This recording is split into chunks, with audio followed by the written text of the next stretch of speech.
దేవుని పరిశుద్ధ నామానికి స్తోత్రాలు. ఈ రోజున యెహెజ్కేలు గ్రంథము 3వ అధ్యాయము. ఈ అధ్యాయములో 27 వచనాలున్నాయి. మొదటి వచనం, మరియు ఆయన నాతో ఈలాగు సెలవిచ్చెను, నరపుత్రుడా, నీకు కనబడిన దానిని భక్షించుము. ఈ గ్రంథమును భక్షించి ఇశ్రాయేలీయుల యొద్దకు పోయి వారికి ప్రకటన చేయుము. రెండవ వచనం, నేను నోరు తెరవగా ఆయన ఆ గ్రంథము నాకు తినిపించి. మూడవ వచనం, నరపుత్రుడా, నేనిచ్చుచున్న ఈ గ్రంథమును ఆహారముగా తీసుకొని దానితో నీ కడుపు నింపుకొనుమని నాతో సెలవీయగా నేను దాని భక్షించి తిని అది నా నోటికి తేనె వలె మధురముగా నుండెను. నాలుగవ వచనం, మరియు ఆయన నాతో ఈలాగు సెలవిచ్చెను, నరపుత్రుడా, నీవు బయలుదేరి ఇశ్రాయేలీయుల యొద్దకు పోయి నా మాటలు వారికి తెలియజెప్పుము. ఐదవ వచనం, నీవు గ్రహింపలేని ఏస మాటలు పలుకు జనుల యొద్దకు కాదు, ఇశ్రాయేలీల యొద్దకే నిన్ను పంపుచున్నాను. ఆరవ వచనం, నీవు గ్రహింపలేని ఏస మాటలు పలుకు అన్యజనుల యొద్దకు నిన్ను పంపుటలేదు, అట్టి వారి యొద్దకు నేను నిన్ను పంపిన ఎడల వారు నీ మాటలు విందురు. ఏడవ వచనం, అయితే ఇశ్రాయేలీయులందరూ సిగ్గుమాలిన వారును కఠిన హృదయులునై నేను చెప్పిన మాటలను ఆలకింపనొల్లకయున్నారు గనుక నీ మాటలు విననొల్లరు. ఎనిమిదవ వచనం, ఇదిగో వారి ముఖము వలెనే నీ ముఖమును కఠినమైనదిగా నేను చేసెదను, వారి నుదురు వలెనే నీ నుదురును కఠినమైనదిగా చేసెదను.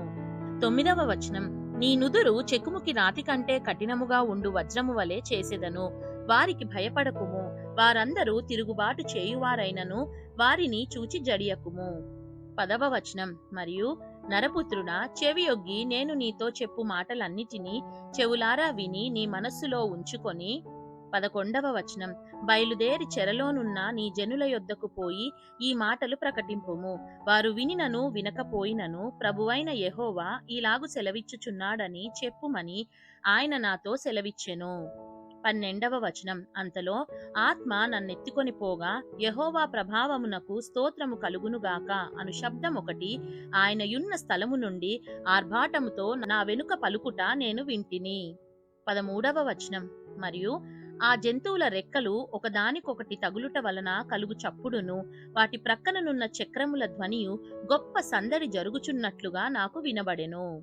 14వ వచనం, ఆత్మ నన్నెత్తి తోడుకొని పోగా నా మనస్సునకు కలిగిన రౌద్రాగ్ని చేత బహుగా వ్యాకులపడుచు కొట్టుకొని పోయినప్పుడు యెహోవా హస్తము నా మీద బలముగా వచ్చెను.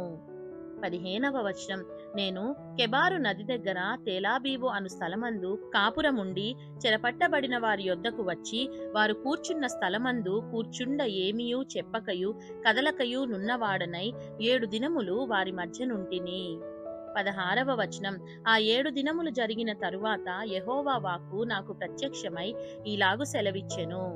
17వ వచనం, నరపుత్రుడా, ఇశ్రాయేలీయులకు కావలిగా నేను నిన్ను నియమించియున్నాను, కాబట్టి నీవు నా నోటి మాట ఆలకించి నేను చెప్పిన దానిని బట్టి వారిని హెచ్చరిక చేయుము.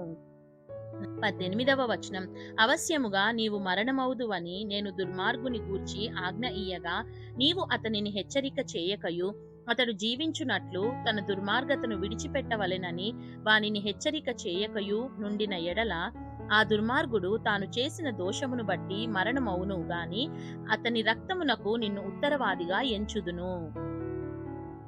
19వ వచనం, అయితే నీవు దుర్మార్గుని హెచ్చరిక చేయగా అతడు తన దుర్మార్గత నుండి దుష్క్రియల నుండి మరలని ఎడల అతడు తన దోషమును బట్టి మరణమవును గాని నీవు ఆత్మను తప్పించుకొందువు. 20వ వచనం, మరియు నీతి గలవాడు తన నీతిని విడిచి దుర్నీతిని అనుసరించినందున నేను అతని ముందర అభ్యంతరము పెట్టగా అతడు మరణమగును, నీవు అతనిని హెచ్చరిక చేయని ఎడల పూర్వము తాను చేసిన నీతి జ్ఞాపకమునకు రాకుండా అతడు తన దోషమును బట్టి మరణమవును, అయితే అతని ప్రాణ విషయంలో నిన్ను ఉత్తరవాదిగా ఎంచుదును. 21వ వచనం, అయితే పాపము చేయవలదని నీతిగల వానిని నీవు హెచ్చరిక చేయగా అతడు హెచ్చరింపబడి పాపము చేయక మానిన ఎడల అతడు అవశ్యముగా బ్రతుకును, నీ మట్టుకు నీవును ఆత్మను తప్పించుకొందువు. 22వ వచనం, అక్కడ యెహోవా హస్తము నా మీదికి వచ్చి, నీవు లేచి మైదానపు భూమికి వెళ్ళుము, అక్కడ నేను నీతో మాట్లాడుదునని ఆయన నాకు సెలవిచ్చెను. 23వ వచనం. నేను లేచి మైదానపు భూమికి వెళ్ళగా కెబారు నది దగ్గర యెహోవా ప్రభావము నాకు ప్రత్యక్షమైనట్టు ఆయన ప్రభావము నిలువబడి నాకు ప్రత్యక్షమాయెను. 24వ వచనం. నేను నేలను సాగిలపడగా ఆత్మ నాలో ప్రవేశించి నన్ను చక్కగా నిలువబెట్టిన తరువాత యెహోవా నాతో మాటలాడి ఈలాగు సెలవిచ్చెను. నరపుత్రుడా, వారు నీ మీద పాశములు వేసి వాటితో నిన్ను బంధింపబోవుదురు గనుక వారి యొద్దకు వెళ్ళక ఇంటికి పోయి దాగియుండుము. 25వ వచనం. వారు బహుగా తిరుగుబాటు చేయువారు గనుక నీవు మౌనివై వారిని గద్దింపకయుండునట్లు. 26వ వచనం. నేను నీ నాలుక నీ అంగిటికి అంటుకొనజేసెదను. 27వ వచనం. అయితే నేను నీతో మాటలాడి నీ నోరు తెరచెదను, వారు తిరుగుబాటు చేయువారు గనుక నీవు వారి యొద్దకు పోయి వినువాడు వినుగాక, విననొల్లని వాడు విననొల్లకయుండునుగాక అని ప్రభువగు యెహోవా సెలవిచ్చుచున్నాడని వారితో చెప్పవలెను. దేవుడు చదవబడిన పరిశుద్ధ వాక్యాన్ని మనందరి వినికిడిలో దీవించి మనల్ని ఆశీర్వదించునుగాక. ఆమేన్.